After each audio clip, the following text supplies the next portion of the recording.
آج کل تو بچوں کے بھی بال سفید ہو جاتے ہیں. ہماری خوراکیں کیمیکل، یہ بھی ایسا گدا ہے. ان کی بات نہیں ہے، عمر کے تقاضے کی وجہ سے جب بال سفید ہوں تو سمجھنا چاہیے رنگ بدلنے لگا ہے. ایک روایت میں آتا ہے نبی علیہ السلام نے فرمایا موت کی خبر کسی کو نہیں کہ کس وقت آئے گی، ہاں اس کی بعض علامتیں ہوتی ہیں. کیا علامتیں ہیں؟ فرمایا بالوں کا سفید ہو جانا موت کے قریب آ جانے کی، زندگی کی تکمیل کی علامت ہے. اور فرمایا دائمی بیماری اور کسی مرض میں مبتلا ہو جانا. ایک ہے وقتی کوئی بیماری آ گئی، ہفتے 10 دن کے بعد ٹل گئی، بخار ہوا، پیٹ درد ہوا، سر درد ہوا، یہ وقتی ہے. ایک دائمی کسی مرض میں مبتلا ہو جانا، یہ بھی موت کی اطلاع اور پتہ دینے کے لیے ہوتی ہے. تو ایسے حالات میں آدمی کو آخرت کی فکر، اپنے ایمان کی فکر وہ بڑھا دینی چاہیے. حدیث میں آتا ہے جوں جوں آدمی اپنی موت کے قریب ہونا شروع ہو جاتا ہے تو اس ابلیس شیطان کی کارستانیاں بھی بڑھنی شروع ہو جاتی ہے کہ یہ اب خاتمے کے قریب ہے تو اس کا خاتمہ خراب اور برباد کر دو. اصل اعتبار تو خاتمے کا ہے نا. جو انسان اپنی موت کے قریب سے قریب تر ہوتا چلا جاتا ہے اس پر شیطان کی محنت بڑھ جاتی ہے. وہ بھی محنت بڑھاتا ہے. کیوں؟ وہ بڑا گرو ہے، اسے پتا ہے خاتمہ ایمان پر ہو گیا تو یہ کامیاب ہو جائے گا، لہذا اب خاتمے کے قریب ہے، اس سے کہیں نہ کہیں ایمان چھیننے کی کوشش کروں. تو جیسے اس کی محنت بڑھ جاتی ہے، ہمیں بھی اپنے ایمان کی بقا کے لیے اپنی محنت کو بڑھانا چاہیے. اور ایمان اور اپنے خاتمے بالایمان کی سب سے زیادہ فکر وہ کرنی ہے تو اس کا تعلق قرآن ہے. اس کا تعلق قرآن ہے، کیونکہ قرآن سے جس کا سچا تعلق ہے، اس کو سمجھتا ہے، اس میں غور و فکر کرتا ہے، تدبر کرتا ہے، تو اس کے ایمان کا محافظ اللہ بن جاتا ہے. اس کے علاوہ کوئی ذریعہ نہیں ہے ایمان کی بقا اور اس کے تحفظ اور حفاظت کا. خاتمہ بالایمان اگر آدمی چاہتا ہے تو اس کا ذریعہ صرف قرآن سے تعلق قائم کرنا ہے. نوافل بہت پڑھنے سے اجر ملے گا ایماندار آدمی کو، نوافل زیادہ پڑھنے سے اجر ملے گا، لیکن ایمان کی حفاظت کی گارنٹی اس میں نہیں ہے. ذکر اذکار بہت کرنے سے اجر ملے گا، نیکی ہے، اچھی بات ہے، لیکن ایمان کی گارنٹی اس عمل پہ نہیں رکھی. کثرت کے ساتھ تلاوت کرنے سے اور عمل عبادت کرنے سے اجر ملے گا، اچھی بات ہے، کرنی چاہیے، لیکن ایمان کی حفاظت کی گارنٹی اس پہ نہیں ہے. ایمان کی حفاظت کی گارنٹی ہے تو صرف قرآن مقدس کے ساتھ سچا تعلق قائم کرنے کی بنیاد پر ہے. کیوں؟ آپ کہیں گے وجہ یہ ہے کہ جب آدمی قرآن میں غور و فکر کرتا ہے، درس سنتا ہے، درس دیتا ہے، گھر میں بیٹھ کر اس کا اردو ترجمے موجود ہے، پڑھتا ہے، اس میں غور اور تدبر کرتا ہے، تو قرآن کریم کا یہ فیصلہ ہے کہ اذا تلیت علیہم آیاتہ زادتہم ایمانا. ایک فائدہ یہ ہوتا ہے کہ زادتہم ایمانا، اس کا ایمان اور بڑھنا اور ترقی کرنا شروع ہو جاتا ہے. اس نقطے کو سمجھو. قرآن سے ایمان کی حفاظت کیسے ہوگی کہ قرآن کے ذریعے انسان کا ایمان اور ترقی کرتا ہے، باکمال ہوتا ہے، بڑھتا ہے. یہ قرآن کی آیت ہے. ایک نمبر 2، 13ویں پارہ میں فرمایا الذین آمنوا وتطمئن قلوبہم بذکر اللہ. بذکر اللہ، بکتاب اللہ. یہاں ذکر اللہ سے مراد کلام اللہ ہے. فرمایا اہل ایمان جب قرآن سے تعلق اور نسبت قائم کرتے ہیں اور اس میں غور و فکر تدبر کرتے ہیں، سیکھتے سمجھتے ہیں، تو تطمئن قلوبہم، اللہ ان کے دلوں کو اطمینان عطا کرتا ہے، ثابت قدمی عطا کرتا ہے اسی قرآن والے ایمان کے ساتھ. جو ایمان قرآن سے حاصل کیا اس پر دل کو اللہ مطمئن کر دیتا ہے. مطمئن کا معنی ثابت قدمی عطا کرتا ہے، استقامت دیتا ہے. تو اطمینان قلب علل ایمان، ایمان پہ دل کا پک جانا، مطمئن ہو جانا، اور قرآن کے ذریعے ایمان کا ترقی پانا، بڑھ جانا اور کامل ہو جانا، یہی نکات سمجھاتے ہیں کہ قرآن سے تعلق قائم رکھنے والا اس کا ایمان خود اللہ اس کی حفاظت کرتا ہے. تو خاتمہ بالایمان کی خالی دعائیں نہ کیا کرو، اس کا عملی جو طریقہ ہے اس کو بھی اپنانے کی ضرورت ہے. دعا یہ تمہید ہے، دعا بھی کیا کرو، لیکن خالی دعا پہ کافی نہیں ہے کہ آدمی اکتفا کر لے. دعا تمہید ہے، اس کا اصل آگے ذریعہ وہ قرآن سے یاری لگانا. کوشش کرنی چاہیے کہ نہیں. فَأَصْبَحَ هَشِيمًا تَذْرُوهُ الرِّيَاحُ، پس ہو گیا وہ کھیت نباتات، حشیمن ریزہ ریزہ، تذروہ الریاح، اور ریزہ ریزہ بھی اپنی جگہ پہ نہیں، تذرو اڑا دیا، اڑا کر لے گئی الریاح ہوا. وَقَانَ اللَّهُ عَلَىٰ كُلِّ شَيْءٍ مُقْتَدِرًا، وَقَانَ اللَّهُ، اور ہے اللہ تعالی، عَلَىٰ كُلِّ شَيْءٍ اوپر ہر شے کے، مقتدرا پوری پوری طاقت اور قدرت رکھنے والا اللہ ہر شے پر قادر ہے. دیکھیے ذرا 27واں پارہ سورۃ الحدید،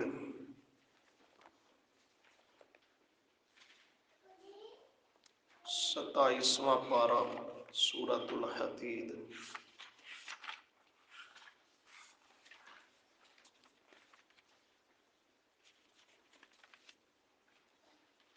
صفحہ 862، 862.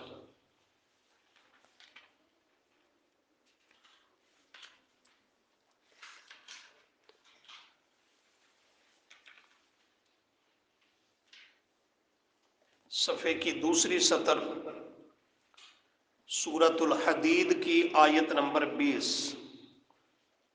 19 کے بعد 20 مل گیا جی. ذرا غور کریں. اعلموا انما الحیات الدنیا، اعلموا جان لو، اعلموا خوب جان لو، معلوم کر لو، انما الحیات الدنیا سمجھنا کہ بے شک زندگی دنیا کی یہ کیا ہے، لعب و لہو، کھیل تماشا، لعب لہو کھیل تماشا. نمبر 2 سمجھنا آیت کو، وزینت اور زیب و زینت، زینت ہار سنگار، زیب و زینت جھوٹی اور عارضی وقتی رونقیں. نمبر 3 وتفاخر بینکم، وتفاخر اور تم فخر کرتے ہو، ایک دوسرے سے بڑھنے کی کوشش کرتے ہو، بینکم درمیان اپنے، وتکاثر اور ایک دوسرے سے کثرت کی تلاش میں ہوتے ہو.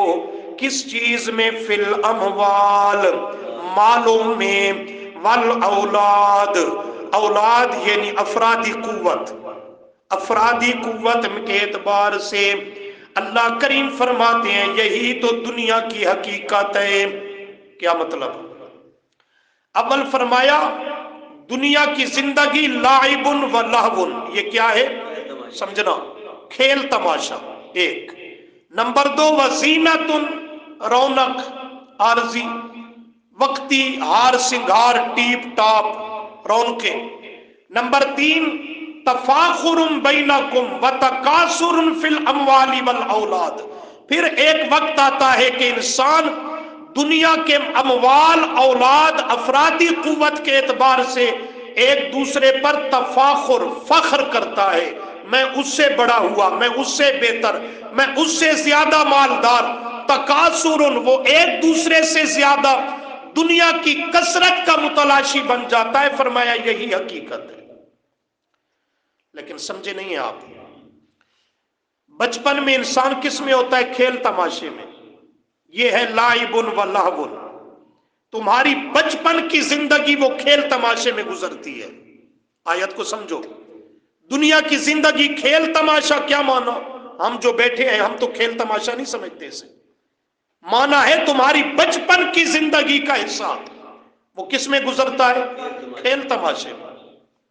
بچوں کا حال دیکھ لو، کھیل تماشا.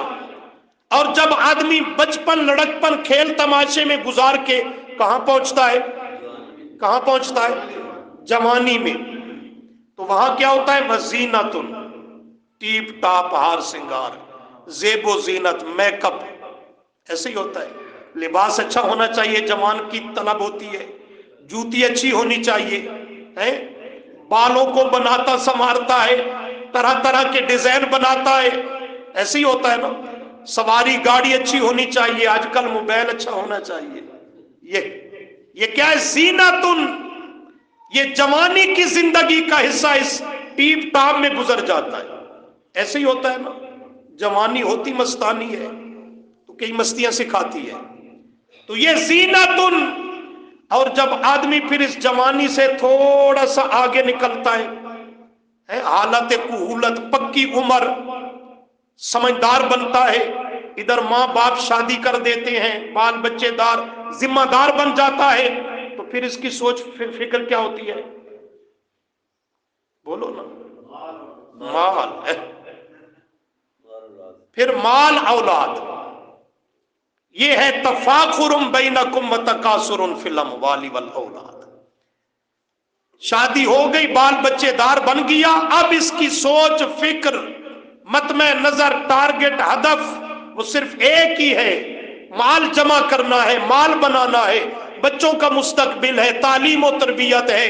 بس یہ ایک ہی دنیا کی حرص و ہوس کی چکی میں وہ دانے کی طرح پستا چلا جاتا ہے اور اسی فکر میں یہ اپنی جان دے دیتا ہے اور اس کی زندگی کا قصہ تمام ہو جاتا ہے.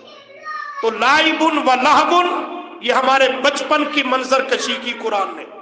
زینتن ہماری جوانی کے حال کو ذکر کیا. تفاخر بینکم وتکاثر فی الاموال والاولاد، اس میں ہماری یہ جوانی کے بعد کی زندگی کے حصے کو ذکر کیا. اللہ فرماتے اب بھی اگر بات سمجھ نہیں آئی تو ذرا آگے غور کر. کمثل غیث اعجب الکفار، کمثل جیسا کہ مثال ہے، غیثن بارش کی، غیث بارش کی، کہ جب وہ برستی ہے زمین سیراب ہوتی ہے تو اعجب الکفار، اعجب بہت خوش ہوتا ہے، بہت خوش ہوتا ہے، الکفار جمع کافر کی. کون خوش ہوتا ہے؟ کافر. مانا کسان، مانا زمیندار. آپ کہیں گے قرآن نے اس بیچارے پہ فتویٰ کیوں لگا دیا؟ تو یاد رکھیں کفر کا معنی ہوتا ہے شے کا چھپانا، شے کا چھپانا. کافر کو کافر بھی شریعت تب کہتی ہے کہ وہ حق کو چھپا کے کفر کو ظاہر کرتا ہے، حق کو قبول نہیں کرتا، کفر کو اختیار کرتا ہے. تو حق پہ پردے ڈالتا ہے، چھپاتا ہے، انکار کرتا ہے، وہ اس بنیاد پہ شریعت اسے کافر کہتی ہے. لیکن یہاں وہ کافر مراد نہیں، لغوی لفظی معنی ہے کہ زمیندار یہ دانہ چھپاتا ہے زیر زمین. ایسے کرتا ہے نا، دانہ چھپاتا ہے، ایمان نہیں چھپاتا، دانہ چھپاتا ہے. تو مانا اعجب الکفار، خوش ہوتے ہیں بیج دانہ زمین میں چھپانے والے، ڈالنے والے، اوپر ہل چلانے والے. مراد زمیندار، کاشتکار، کسان یہ خوش ہوتے ہیں. کیوں؟ بارش برسی، اس سال اچھا فصل ہوگا، اچھی امیدیں وابستہ ہو گئیں. اللہ فرماتے ہیں نباتو، پھر وہ نباتات، باغات اگتے ہیں، زمین وہ سرسبز و شاداب ہوتی ہے، کھیت لہلہانے لگتے ہیں، اپنی جوانی کی طرف بڑھتے ہیں. ثم پھر یہیجو فتراہ مصفرن، وہ پکنے کے قریب جب پہنچتی ہے فصل کھیت تو اس کا مصفرن رنگ زرد پڑ جاتا ہے، پیلا ہو جاتا ہے. اور پھر